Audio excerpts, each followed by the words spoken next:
We had 3 championship matches in one night. We had a 4-way ladder match. Redheaded chick was in the front row once again. This is TNA July 21st, 2011. Now, we kicked the show off with Sting, Mr. Kennedy, Bully Ray, and Kurt Angle, and all this stuff. And I was one of the people that complained last week about how Sting became champion again. And I guess it kind of was wrong for me to complain because, I mean, think about it. Even with the championship, Mr. Kennedy was not the focus of the show. He was still playing second banana. Sting was still in the top spot. Whether Mr. Kennedy had the bout or not, Sting is still getting more attention than him. So it really doesn't matter whether Mr. Kennedy has the bout or not. So then we go into the first match of the night, Rob Van Dam taking on Scott Steiner. The match is pretty slow to start off with. Scott Steiner dominating the early going, but then Rob Van Dam picks up the pace. They all get in their little signature moves. Rob Van Dam pulls out some of his signature moves. Scott Steiner pulls out his signature moves, tries to call a timeout in the middle of the match, which was freaking hilarious. And then he pulls off some move I don't think I've ever seen him do before. That was a pretty sweet move. Nice to see Scott Steiner pulling out new stuff. Basically, Rob Van Dam wins advances in the Bound for Glory Series tournament. And then we go into Mickie James calling out Velvet Sky, congratulating her for being #1 contender. And I'm actually surprised. She said this was her first ever Knockouts Championship match. Mickey's boring on the mic. I hate to say it.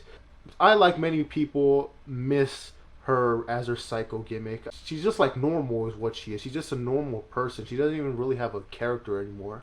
But basically, they get interrupted by Angelina Love and Winter. And during this entire thing, the fucking canned cheers, the canned boos, the canned reactions, it is fucking annoying.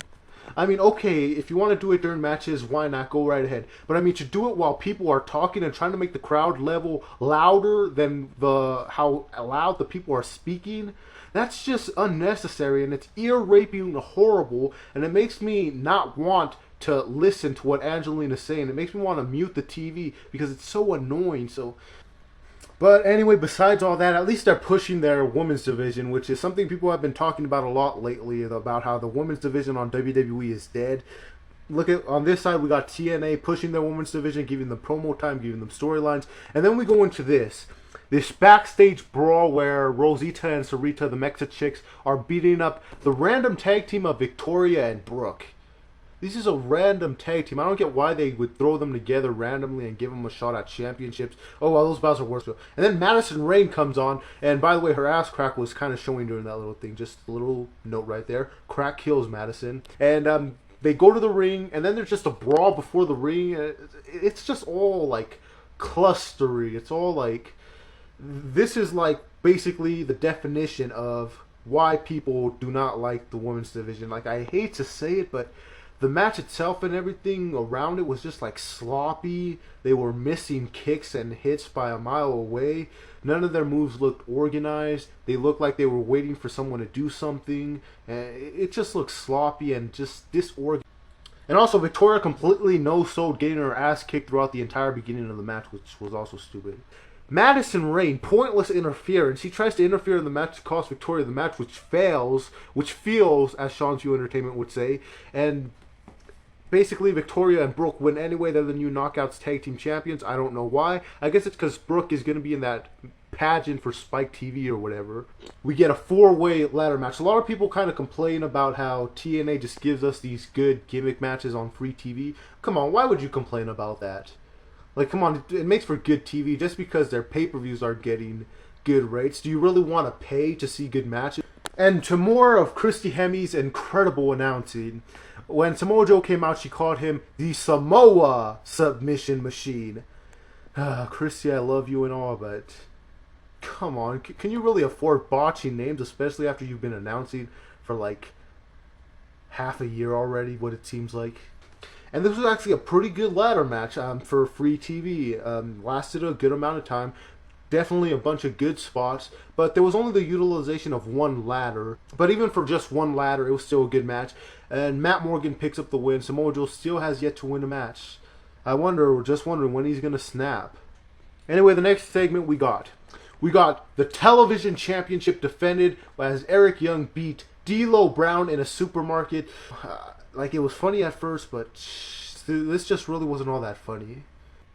And then we get the X Division Championship match with the Brian Kendrick defending against Alex Shelley And this match starts out kind of slow, not a lot of big spots in the early going, but they do hit a couple of nice moves. Both of them, I just realized their finishers are sliced bread, which is kind of cool to see them both try and go for it. Alex Shelley pulls out a sliced bread from the ring apron, which was freaking sweet, and Taz even said, "Oh, is that called a sliced bread number 3?" But basically, Austin Aries, like I predicted last week, Austin Aries interferes in the match, cost Alex Shelley the match. And it's a good thing that Brian Kendrick wasn't stupid and he knew someone had to interfere. And then we get a promo from Mexican America from Jose. I still cannot stand Jose on the mic. He is such an Eddie Guerrero wannabe ripoff poser Mexican. It is just terrible. And by the way, Sarita has a new mask. It's all like designed beautifully. It's not even like a face mask like how Joey Mercury had. It's like some stupid freaking... just like a Mexican mask, basically, is what it is. Like, how is that supposed to protect your face? I mean, is Jose even a wrestler? I mean, it seems like TNA just pulled him off the street just because he looked gangster. I hated how this just dragged on for way too long. It didn't really even make all that much of a point. They're just like, oh, you're Mexican, I'm American, and we're going to send you back to Mexico. You should be cutting my grass. And then we got a women's championship match, Mickie James, Velvet Sky, and this is where it starts to get clustery. Again, a whole clustery type of thing with all the knockouts. I mean, first Velvet enters, then she gets jumped by Angelina and Winter, and then they brawl everywhere, and then ODB and Jackie come out and they beat everyone up, and then Tracy comes back, and then security's trying to break it up, and ODB and Jackie are beating the hell out of security, which makes them look weak. I mean, where are Gunner and Murphy when you need them, really?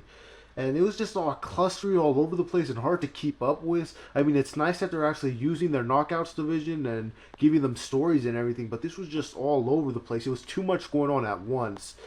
But I mean, hey, I'm not going to complain too much about it. It was pretty damn cool for what it was, so great job.